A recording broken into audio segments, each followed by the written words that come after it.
Dang. Then you look at what time of the year it is. He might miss next year too, right? Yeah. It's possible, but can you afford that?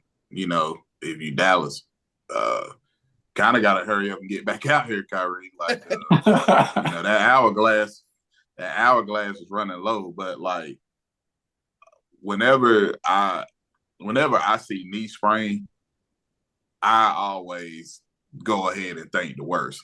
Because a knee sprain is typically because we don't even know what it is. We just know that you can't move it. You know what I'm saying? It's not obvious. It's not going to be an obvious knee sprain. It's going to be like an ankle would be. So whenever they say that knee, it's just like, we don't know yet. We just know you hurt it, so we're going to call it a knee sprain. But whenever they said he had to be carried, I knew it wasn't. I knew it had to be some type of ligament tear. And, Kyrie being on the wrong side of 30, poor Contract. timing. Just went up on ticket sales for next year. So that means that this honestly, I think that KD might be the play. If he wasn't, he probably should be now. I believe he was. They said that was the offseason idea anyway. Mm. Um, I, That I would don't know. What does Dallas have to give though? Lively's got to go. Definitely, I need Lively. You probably keep Gafford. Lively's got to go. You probably give up the young boy Christie. Christie got to come on. Yeah, Obviously, best player in draft the pick. player so far. Yeah, yeah. Probably got to throw PJ in there too. Mm-hmm. Yeah, but see, Phoenix need picks. I don't know if Dallas got that many picks. Phoenix got to replenish those picks. Yeah, Yeah. I it's just don't know, unfortunate. like, and then if I'm Dallas though, dude, I don't need KD per se. You need another point guard because who's that starting point guard now? Dante Exum? Probably, Yeah. probably. I don't give a fuck if you got KD or not. You're just the Suns. Well, I think Kyrie comes back next year, maybe Christmas. You know what I'm saying? What's the typical recovery time is Yeah, 6 to 9 months, right? Maybe a year. yeah. The long end is a year, yeah. Yeah. Mm-hmm. So, Kyrie into that holistic shit. So hell, he might be back in about 6.5 months. On that Adrian Peterson type shit. Yeah, man, he might Or make that it back, say, but even if you go out and get a KD, like there's probably plenty of point guards on the market that you could probably go out there and get. I mean, hell, maybe even dust Chris Paul's ass off of, just a little stopgap till, Kyrie's able to get back right. yeah, that'll probably have to be the play because KD still maxed out. Anthony Davis extension kicks in next year that he signed with the Lakers. If you if you plan on bringing Kyrie back, that means you got to re-sign him. Yeah. So it'll have to be like it sounds like a lot, but it'll have to be a lot of bargain basement shopping though. Like you got to be in the Chris Paul territory of you know people, point guards. You know what I'm saying? Yeah. You start talking, whew, Markelle Fultz. Yeah. Jake, like, Jeez. that's tough, man. That's tough. Go Yeah. campaign, your favorite player, man. Yeah. All right. High energy on the bench. Here we go, Listen, man. Knicks legend. Campaign is I don't understand why he's not playing for McAfee Tel Aviv right now. I can't. I don't know what it is about him, man. I can't. I can't, man. It's probably his form. It might be his form. Yeah. I don't know. It's his form. It's the way he look. It's just a lot, man. I just, you know, Campaign got a top three worst form ever. He Yeah. up there with the Matrix. So This shit go in though. The Matrix, he made his shit though. It do. Yeah, somehow. Yeah. So, guys, I pulled up a list of point guards that'll be available. So you got Fred VanVleet. He has a team option, which I'm pretty sure he'll pick up, so he won't be he won't be on there. Yeah. Tyus Jones, he just got benched. I don't know if you want to go that route. He got benched in San Antonio? No, Tyus. Tyus. Okay. Yeah, Well, Tyus. he in Washington? No, Phoenix.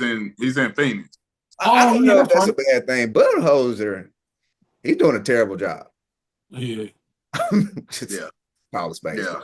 But go ahead. He told Book he got to be quiet on the court so everybody can hear the coach. Yeah. Yeah. See, like Budenholzer ain't got no control right So now. I might let Jones get a pass this year. Well, you still got D'Lo out there. Don't know if he really fits with KD and AD.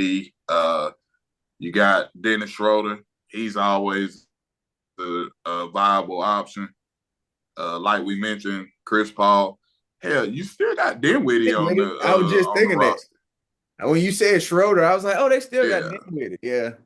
But you need a distributor. If you're going to get KD and Anthony Davis, you need somebody. I would rather have Chris Paul because Chris Paul don't mind having 15 assists. Yeah. Or somebody who has like the best ratio, one of the best assist to turnover ratios in history. Or we could take a big shot and let's see what Ben Simmons can do. Get at a run. I'm not gonna lie. Myself watching, like I probably watch the West Coast games more than any because that's when the house is quiet. And so I get to watch. I watch a lot of Clippers. I like Ben Simmons, man, still in the league. Like he does a good job at what he does. That's why I hate that he got tricked out of his spot. Like I was watching them play the Jazz right before the All-Star break. He guarded everybody, including Walker Kessler. That is a unique skill in the NBA, and he was able to run the offense. Yeah. You know what I'm saying? Like if you could just tell Ben Simmons, nigga, do what you do well and don't worry about nothing else. That is a viable option, and he's gonna be cheap because he's coming off all that money, and ain't nobody about to pay him like that no more. Ew. He just got to be on the court though. That's half the battle right there. Yeah, for sure. Yeah, I think some of that was. I think some of him not playing was him and Brooklyn mutually just not fucking with each other. You know what I'm saying? Because he's not having no issues. I agree. Oh, he's not having none of those issues. He's not even coming up on an injury report in LA. You know what I'm saying?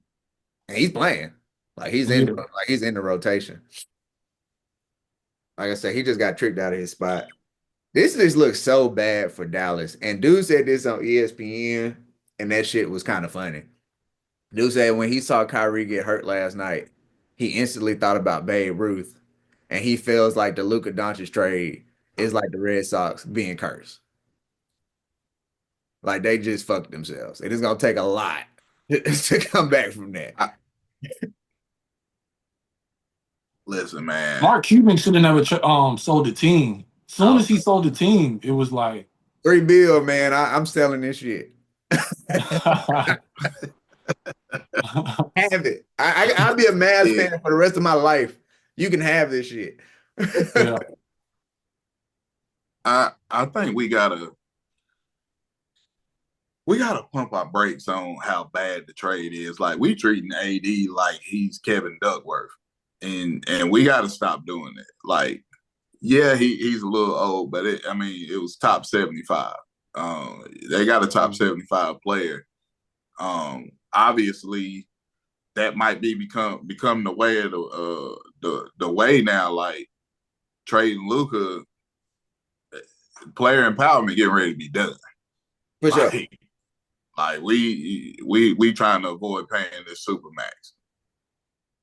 Obviously, like Jay just said, Mark Cuban's no longer the owner, so they ain't get ready to be the willing and dealing Dallas that we used to. Like they might start playing bargain basement. Like, hey, we can't pay y'all. Like this was one dude running it. Now this is a group. Like Yeah. that means we all had to put our money together. So we ain't really got it like that. So we gonna have to, and AD's not in line for a super max. I think we gotta wait now.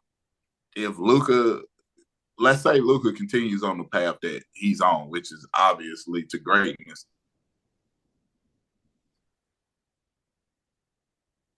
But he put him.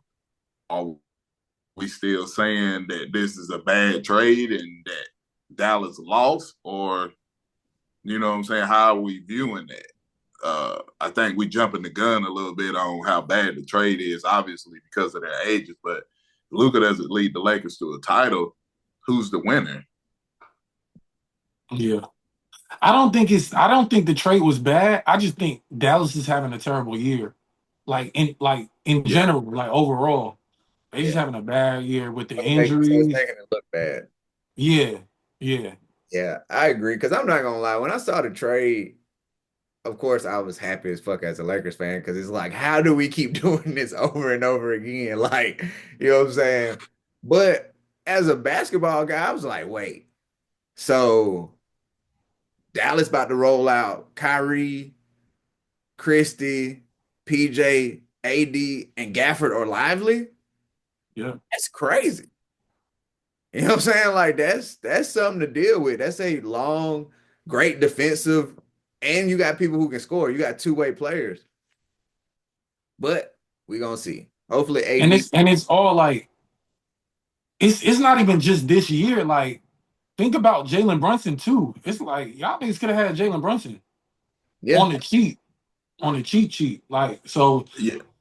it's just the last couple of years, like for Dallas, other than the finals appearance last year, like it's just been tough. It's been bad. For if you a fan of And Dallas, I think the finals well, I think the finals run was a little bit overblown. Like I think it was one of them situations where the bracket kind of fell that way. Like they were gonna beat the Clippers. Obviously, Kawhi was hobbled. Trying to get through that. Uh, uh, and then you avoid that Denver matchup. And I mean, you took advantage of the young Thunder out of here. Yeah. And then you didn't have to play Denver, and Minnesota wasn't ready for the limelight either. Like Minnesota's it just kind of fell that way. So I mean, but I watching Jeff Teague and them, they was like they GM has literally given Jalen Brunson like to the three biggest markets in the NBA. Their GM has given Porzingis to the Celtics, Luka to the Lakers, yeah. and Brunson to the Knicks. But Porzingis went to Washington first. That's true. That is true. That is true. Yeah, he was in that Marcus Smart, that three-way deal. But you still traded a potential huge, like massive big three because you could have had that at a decent price. Because, like you said, Brunson would have been cheap. Mm-hmm. So like, you had a big three, and you don't got to worry about three big ass contracts. You just would have had to worry about two. And Porzingis not even a super max guy because he never played enough. Yeah. So you really would have had a big three with Right. one super max contract and then just two decent sized contracts. Yeah. And Nico said, "Fuck it, I know what I'm doing." And then y'all got the nerve to raise up ticket prices 8%. 8%. Y'all bugging. But I think that's another thing that just looks bad because I think every team raises prices every year. It just when you trade Luka Doncic, we're going to talk about why the fuck are you raising your prices. Now, my thing is, and it's funny that you talked about it and you wasn't even on.